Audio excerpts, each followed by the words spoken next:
The room of written, अधूरे प्रेम की चुप्पी को शब्द देते लेखक निखिल आशा का पहला उपन्यास हुआ प्रकाशित। आज दरभंगा में एक भावनात्मक और गरिमा में आयोजन के अंतर्गत लेखक निखिल आशा के प्रथम उपन्यास द रूम ऑफ रिटर्न का लोकार्पण किया गया। यह उपन्यास विश्व की सबसे बड़ी पब्लिशिंग साइट Amazon Kindle पर उपलब्ध है और अब कागजी प्रतियों के रूप में भी पाठकों तक पहुंचेगा। यह कोई साधारण प्रेम कहानी नहीं है, यह उन रिश्तों की कथा है जो कभी सामाजिक स्वीकृति नहीं पाते, फिर भी आत्मा में अमृत रह जाते हैं। लेखक निखिल आशा ने कहा, ये किताब मैंने नहीं लिखी, यह किताब खुद मेरे भीतर घटी है। ये प्रेम, मौन और पुनरागमन की कहानी है और हर उस व्यक्ति के लिए है जिसने कभी किसी को भीतर तक चाहा और फिर भी चुपचाप विदा दे दी। द रूम ऑफ रिटर्न की कहानी दो पात्रों आरव और मीरा के माध्यम से हमें उस दुनिया में ले जाती है जहां रिश्ते परिभाषाओं से परे होते हैं, जहां उम्र, समय और सामाजिक सीमाएं मौन हो जाती हैं और आत्मा बोलने लगती है।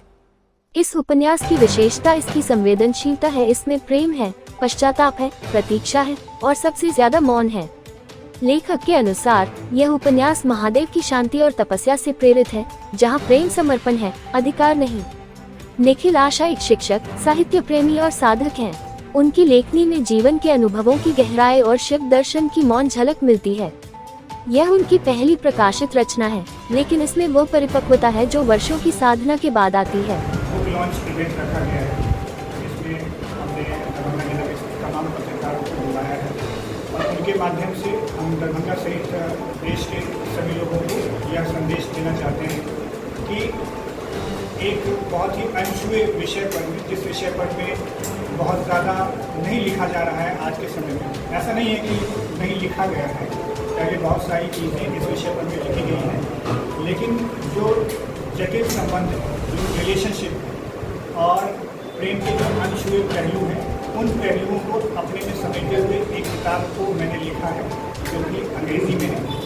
इस किताब का प्रकाशन Amazon ने किया है और इसका पेपरबैक और ऑनलाइन वर्जन वो Amazon पे उपलब्ध है।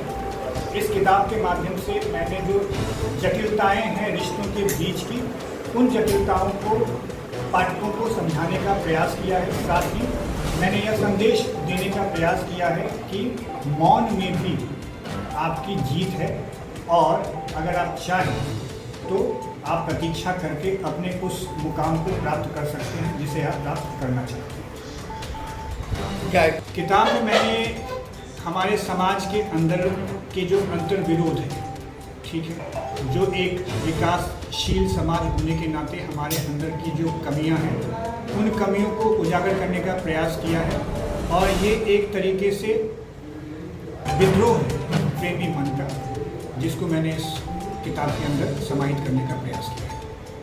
क्या मेन थीम क्या है? मेन थीम प्रेम है और प्रेम पर में, जैसे हमारे यहाँ पर में बैठे हुए कुछ जो लोग हैं उनके चेहरे पर में मुस्कान आ गई, लेकिन प्रेम एक महीन विषय है और इस विषय को समझने के लिए हमें महादेव, हमारे जो आराध्य हैं, उनको समझने की आवश्यकता है, क्योंकि हम उनको पूजते हैं और उनके संबंध को अपना आदर्श मानते हुए हम अपने संबंधों की शुरुआत करते हैं। महादेव और पार्वती के संबंध से बड़ा प्रेम का उदाहरण इस जग में न कोई हुआ है और न आगे कोई होगा। तो उस विषय पर लिखना मेरे लिए सौभाग्य का विषय है और जब मैं इस पुस्तक को लिख रहा था तो मेरे मन में जो लीड पात्र है इस पुस्तक का, आरव मिश्रा, उसको मैंने महादेव की नज़रों से देखा है और इस पुस्तक, इस नॉवेल की जो नायिका है मीरा, उसको मैंने पार्वती की नज़रों से देखने का प्रयास किया है। अब ये कितना सफल हुआ है ये तो पाठक ही बताएंगे। आपका परिचय?